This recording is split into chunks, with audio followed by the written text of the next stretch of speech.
اللي جايه عجب العجاب.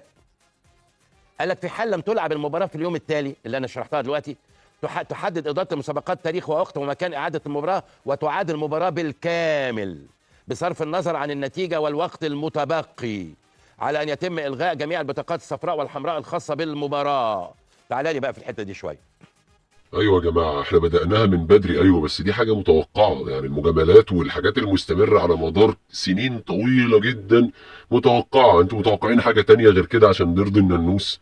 متوقعين حاجه تانية غير كده يعني؟ ده الطبيعي يا جماعه، وده هيحصل وهيفضل يحصل حتى لو اتعمل له 6000 دوري استثنائي، مش دوري واحد ولا اتنين ولا تلاته. احنا برضو يا جماعه ما بنعملش حاجه قاطعه، وبنسيب اللعبه في ايد الناس، وانتوا فاهمين انا قصدي ايه.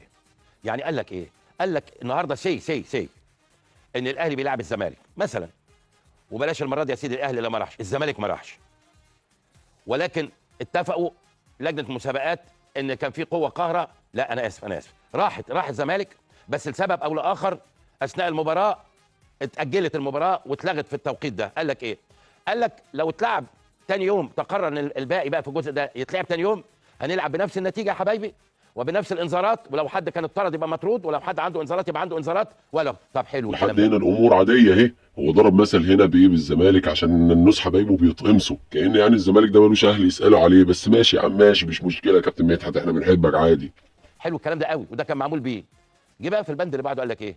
اما لو دي بقى ايه؟ عطفا على اذا كان حابب يجامل، اذا كان حابب ايه؟ يجامل. اتحددت في موعد اخر، يعني بدل الماتش اللي هو النهارده بقى، بدل ما يبقى بكره، لا ده موعد اخر بعد 3 4 ايام. هنا بقى لو اللي عايزين يجاملوه كان مغلوب، او كان مطرود منه واحد او وات ايفر، قال لك تعاد المباراه باكملها وكأن ما فيش حاجه اتلعبت فيها.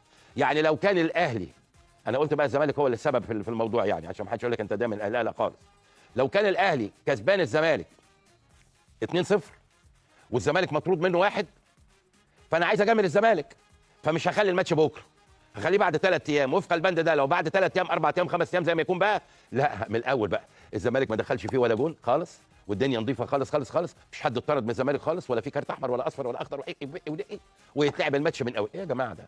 ايه اقسم بالله كلمه سلطه قليله. احنا كاننا بص يعني كاننا بنلعب في زريبه، يعني كاننا بنلعب في في حديقه كده، عاملين على شويه منظمين ماتش مع بعض وجايبين كره وبنتنطط كده يعني. السلطه دي يا جماعه؟ هذه سلطه والله العظيم، وبتزعلوا لما بنتكلم، وبتفتح باب للمجاملات فج وصعب. لازم تبقى قاطع في هذه الامور لسبب او لاخر. الماتش اتلغى، هقول يا سيدي بلاش انه اي حاجه، ان نزلت مطره جامده جدا جدا استحاله استكمال المباراه. اوعى تقول لي ابدا ان في ايدك لعبتين هتلعب بيهم. لو انت مش عايز تجامل اكس من الناس، هتلعبها بكره عشان تجامل الطرف الثاني عشان يلعب هو مغلوب. لو عايز تجامله هتقول لا لا يا جماعه اصل ما فيش وقت، اصل الجدول مزنوق، اصل وتخلي الماتش بعد اسبوع بعد 10 ايام بقى بس 0-0 وبكامل العتاد وكاننا ما لعبناش خالص. لا انا اسف، لازم المعيار يبقى واحد. هنلعب بكره ولا بعد اسبوع ولا بعد 2 بنفس ظروف المباراه وبنفس النتيجه، عشان ما يبقاش في ايد حضرتك ان انت، انا اسف، تجامل حد على حساب حد. ودي شفناها قبل كده، شفناها كتير قبل كده. ده نقطه مهمه جدا، حابب ان انا كنت اعقب عليها. بعد كده قال لك ايه؟ يعني هو كابتن مدحت بدل ما كان الانسحاب 3 نقط و3 نقط في الاخر، وبعد عمل عليها موال السنه اللي فاتت، السنه اللي قبلها الزمالك اتطبق عليه العقوبه واتخصم منه، الاهلي لا طبعا ما يطبقش عليه، واحنا شفنا الحكايه كلها. وده اللي تسبب ان بيراميدز لحد دلوقتي ما خدش الدوري. لسه المحكمه ما حكمتش. دلوقتي اللائحه بقى مكتوب فيها ان انت لو حابب تجامل اللي قدامك تعمل اللي انت قلته ده، انسحب يا عم في نص الماتش، وانا يا عم مش هخلي لك الماتش يتلعب بكره، خليه يتلعب بعد 4 ايام 5 ايام. تنزل وانت 0-0، تنزل وانت فريش، تبدل اللعيبه اللي انت عايزها، مفيش حد مطرود منك، محدش واخد انذارات، عيش يا باشا عيش، سمك لبن تمر هندي. وفي الاخر هيبقى الدوري ال 46 والدوري ال 47 والدوري ال 48 لحد ما نوصل للدوري ال 220,000 عادي يا عم، مفيش مشكله. احنا ايه يا عم، احنا حد بينافس معانا؟ حد بينافس معانا يا باشا، عيش عيش. ربنا يعني بص عليكم من ربنا والله اللي تستاهلوه يا جماعه. في الاخر كلنا هنموت وهنتحاسب، في الاخر كله هيموت وهيتحاسب، وكل واحد هيجامل حد وضيع حق حد والله هيتحاسب، هيقف قدام ربنا، وربنا عز وجل ما بيضيعش حق حد.